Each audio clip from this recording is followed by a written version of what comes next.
Please tell us if there really is any justifiable need of a guru, the guide, like saints and monks. Hordes of them are now to be found in our society, and many of our people are regular visitors to them. I won't make any comment about that.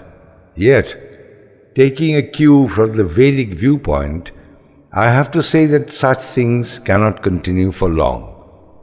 According to the Vedas, honest persons are only those who are ever concerned with the honesty of purpose as a principle and strive to develop that virtue in the society. As regards a sannyasi or monk, he is only worth the name if he has been able to devote himself completely for the welfare of others. Those who have been able to convey the significance of sacrifice and thus motivate people to imbibe the spirit of proper education and culture. Such people will in turn serve as foundation stones of the structure, that is, our society. When an engineer or a physician gives lessons to the students, his virtue will rest in his earnest effort to offer quality lessons only. His role will be to develop expertise in his pupil with the help of essential data and information, so that on completion of their studies, they can be able to build up a good career. This form of the tasks of the teachers is uniformly applicable in all the other branches of public instruction. Teachers and educators must always be free of fake and frivolous assumptions. This must be truly applicable in the sphere of religious teachings too. Whenever they don't find any clue, they pretend ostentation. But sometimes they succeed to find out the clue, and then all their external conceits disappear. But their illusion and false assumption expose their lack in convincing understanding, and that is what is happening in our country at the present time. Their mannerism is such that they appear here with a special appointment from certain super authorities, and they try to continue their work under that spell. Thousands of years ago, the Vedas in their lessons taught us that such people are mere parasites of the society. They are like bloodsuckers, fattening themselves by impoverishing others in the society. In this way, they create disputes and partisanship in the society and dominate over it. In modern times, people are allergic to the mention of so-called monks and saints. There will be no ostentation or feigned self-importance in the genuine seers and saintly persons, because they are used to remain absorbed in the proper interpretation of the Vedas. Simplicity is the key style of their life and living. As such, they would be in a position to develop the society and the people at large by explaining the essence of the natural truth latent in the social milieu, and in this way they will develop a spirit of cooperation and equality among all. As a result, there would be no question of any atonement or expiation. Sometimes there may be some significance of observing penance in individual cases, and I have no dispute over that. There might be some scientific explanation and social relevance behind it. If you are able to make in-depth analytical studies of these issues, then only will you be able to ascertain the real significance. Otherwise, groups of fake saints and seers will go on fulfilling their commercial interests by the misuse and misinterpretation of the Vedic lessons. That is why the Vedas cautioned us of such evil elements.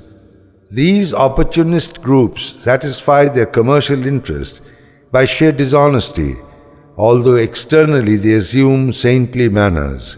They are in the habit of raising the price of consumable goods by investing national wealth only for their own benefit. Their malignancy rests in their habitual acquisitiveness. In this way, groups of people, motivated only by the accumulative interest and exploitation of the helpless common people in the society, pursue their filthy profession only for their own benefit. I would therefore entreat all genuine well-wishers and saintly persons in the society to come to the rescue of our people from the grip of these evil elements. Most of the fake saintly persons in today's society are used to play the game of jugglery.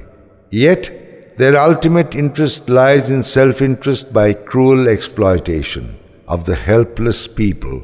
We find a section of the people are often attracted by the false mannerisms of these evildoers, only because they feel confused. They cannot penetrate into the motives of the bloodsuckers and respond to their beckonings in the false hope of possible gain in future out of such association. You may please remember, the Vedas had asked the people to avoid such self-interested groups who are devoid of any worth or merit.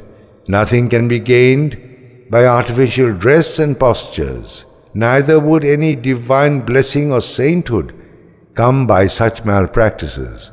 The real monk is one who is always devoted to honest thoughts and honest works by balancing the spirit of sacrifice and personal interest.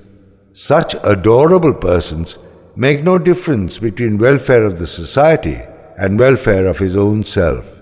A real monk, worth the term, is one who has been able to sacrifice his own interest for public welfare. None can turn into sainthood simply by leaving home and hearth. People who have proclaimed self-assumed sainthood are in the habit of spreading the trap to catch hold of simple folk in the society because they are unable to discriminate between the genuine and fake religious practitioners. People would easily fall prey to these evil practices. It is almost like the process applied by the sly group of people who catch hold of the winged birds by offering food mixed with opium. Such is their cruel commercial practice. Once the first batch of opium-intoxicated birds come under control, they are redeployed to bring fresh batches of birds into their net by feeding them drug-affected foods. Just like that, the so-called self-appointed saintly gurus are making a prey of ordinary faithful people in the society by frightening them with dire punishment in this life in atonement of unknown crimes perpetrated by them in earlier or past lives. Easily, such helpless common people fall prey to these illusions, pronounced by such depraved practitioners of religious rites, assuring the remission of all their unknown sins and misdeeds committed earlier. Just as people cannot rescue themselves from the grip of the octopus, these simple faithfuls also become inactivated by the dose of cocaine, that dangerous drug catered to them by the fake religious practitioners. But I am sure such false use of conjuring tricks would not continue for long, and the day of reckoning will come soon. Some time back, a few of my devotees brought one sannyasi with them, just to introduce him to me. I observed he would often fall unconscious, as if by some mysterious sensitiveness. Observing the same, I felt askance, and in reply to my question, he stated that he had left family life and become a monk 35 years ago. When I inquired about his family members, he related that his mother expired a few years back. About other members of his family, his wife and 2 sons were still alive and were staying at home. Then I asked him on what expectation had he left all other family members and what he would achieve in life. His reply was vague. He said that he had left home and hearth not for gain, family life could not attract him any longer, so he left all behind out of desperation. Listening to him, I wanted to put him to further test and told him, "You led a family life for a long time. Your intimate family members are proof of your love for such a relationship, which you have relished as you wanted. Am I to take it that now you are on an alternative way for self-relief and relish?" As soon as I told him this, he frowned at me and asserted that he had no such intention, and in the process he showed his temper to me. At this, I too reacted quite vehemently and told him, "You have not been able to control your natural instinct, as I find that you got angry. As soon as you frowned at me, I could understand that you could not control your anger and your sense of vanity. In this new style of living as a monk, you have perfected the art of enticing common, simple members of the society to your religious camp. So how can I expect that you sacrificed the allurements of worldly life? I can never entertain any claim of self-sacrifice when I find in you all the instincts of worldly happiness. Any such claim of self-sacrifice is nothing but a myth. You are very unfair to your old mother and left her to her fate, and she expired due to the unbearable grief. Even then, your wife and 2 sons are still living. I would like to request that you should return to your family, so that they become happy again, and you too may lead a fresh, meaningful life. Living a normal family life does not create any obstruction to practice spiritualism. The only thing required is to lead a restricted life, which again does not need sacrificing the natural instinct of human life. It is unreal to think that everyone in one's life can be sacrificed, not even a lock of hair, nor a minute piece of nail of the feet. If anyone dares claim like that, he will miserably fail to face my challenge when he is brought to answer me. As long as you have your physical entity, the natural instincts will also remain in you. So the talk of sacrificing all assets is mere myth. However, you must lead a restricted life and control all allurements. For that also you require an urge from inside. Now you understand your claim to have sacrificed your interest and turning to hermitage is bogus and meaningless. Such advice from me had the effect of rolling a tank over his misconception about sainthood, and he admitted his mistake, went back and joined the family life in all earnest.